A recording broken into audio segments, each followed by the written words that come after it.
we firmly stand behind the reporting in this. I mean, obviously, Laura Loomer would have no idea whether or not this was true. She, I don't think, knew Donald Trump in 2003. And Trump frequently denies things that end up being true later on. So obviously, as part of our reporting, we reached out to the White House. We fully incorporated his comments into the story, but just the evidence and the reporting itself that built up over time that was done so carefully by the reporters and editors in this story allowed us to make this very strong story really waterproof. So, Damian, thank you very much indeed for joining us. Damian Paletta, the Washington bureau chief of the Wall Street Journal. Can you explain what was in this alleged letter from Trump for the 50th birthday of Epstein, and why it's so explosive? Sure, great question. So this is a host of letters that were sent in for Jeffrey Epstein's 50th birthday in 2003. And one of the letters came from Donald Trump himself, who at the time was, just a real estate tycoon, but now is the president of the United States. And in his letter, there was a drawing of a naked woman and essentially almost like a poem or a riddle that was typed out, and inside the drawing of the woman was Donald Trump's autograph. So there's kind of two parts of it. There's the picture of the woman, and then also this typed out, whether it's a riddle or a poem.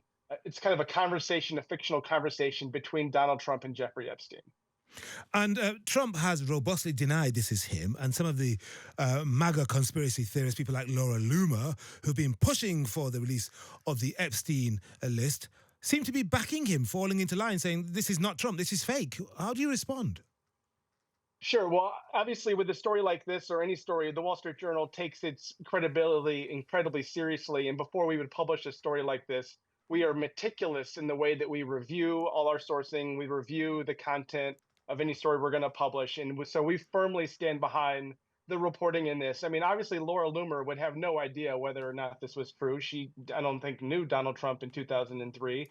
And Trump frequently denies things that end up being true later on. So obviously, as part of our reporting, we reached out to the White House. We fully incorporated his comments into the story, but just the evidence and the reporting itself that built up over time that was done so carefully by the reporters and editors in this story allowed us to make this very strong story really waterproof.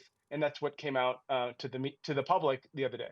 So, Damian, when Donald Trump says, I never wrote a picture in my life, I don't draw pictures of women, it's not my language, it's not my words, and even Elon Musk, his former bromance partner, says that doesn't sound like Trump. When he says that, how strong are you? How absolutely convinced are you? How ready are you to say to him, as the Wall Street Journal, do your worst, sue us if you dare? Well, our job is to serve the readers. We're readers first. We don't, when someone bullies us or threatens us, that doesn't determine how we approach a story. It all comes down to the sourcing and whether the story is accurate and truthful. And so as part of this process, we obviously spent a lot of time making sure we had all the information correct. We went to the White House like we would with any story to present the facts of the story, to get their input, which we incorporate into the story. As you point out, the president says that he does not draw pictures. That is actually not true. There are many pictures that he has drawn over time that he has sold at auction. I would say, more than 10, possibly dozens. And so there's a lot of evidence of things like that. And so our job, like I said, is just to follow the facts, follow the sourcing, and make sure that we get everything right. Whether or not, a subject of a story threatens us or bullies us, our approach does not change. We just have to follow the facts, make sure everything's truthful, get fair comment, make sure we incorporate all that. And then when we feel confident that everything is accurate, then we can go ahead and publish the story, because these stories are in the public interest. These stories are for readers. These stories are not for sources. And so even if someone threatens us or makes an allegation, we need to follow the facts. And that's what we did in this case. And when you consider how the president made great play, and his supporters did, of Epstein, the Democrats, and conspiracy theories in the run-up to the election last November, and the way in which he appears to be backtracking from it now, how do you feel your reporting adds to what appears to be quite a maelstrom for the president and his supporters at the moment? That's an excellent question. And I think, as you point out, our story just adds another piece of the puzzle to what's happened really in the past few weeks. So a few weeks ago, the Attorney General, Pam Bondi, said kind of out of the blue that the Justice Department was no longer going to release any documents related to the Jeffrey Epstein case. She essentially told people to move on, case closed. Jeffrey Epstein, of course, died in prison during President Trump's first term. We know Jeffrey Epstein and Donald Trump had a friendship that ended around 2008. Obviously, Jeffrey Epstein was convicted of quite horrible crimes after that. And so when Pam Bondi said, the Attorney General, that they were no longer going to release any of this information that she had been promising would come out, that members of President Trump's administration, including the head of the FBI, even the Vice President J.D. Vance, had raised questions about Jeffrey Epstein in the past. So when she said that, it raised a lot of questions among Donald Trump's most ardent right-wing supporters about why are they not releasing more information? What could they possibly be hiding from the public?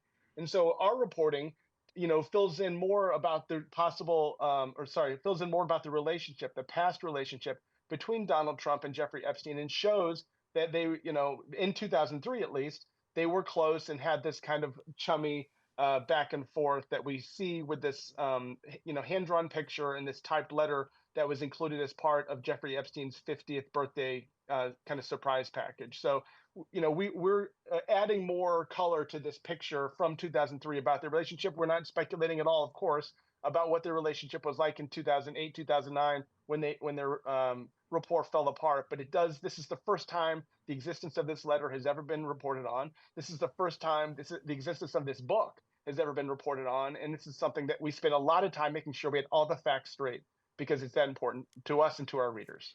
And how much more, Damian, do you think might be out there that might be triggered by your reporting? Well, as you can imagine, there's quite a lot about Jeffrey Epstein that still isn't known. And, our journalism continues. We have a lot of things that we're working on, both related to Jeffrey Epstein, both related to President Trump, both related to Democrats in Congress. We just continue pursuing the facts, pursuing the truth. It's possible sometimes when we're reporting on stories, we go down paths that lead to nothing, and that's part of journalism. But in this case, the reporters worked so hard, so carefully, as did the editors, and we were able to come up with a really important story. And there's many really important stories that we're continuing to work on at this minute. Okay, Damian Paletta, Washington Bureau Chief of the Wall Street Journal, thank you very much indeed for joining us on Times Radio.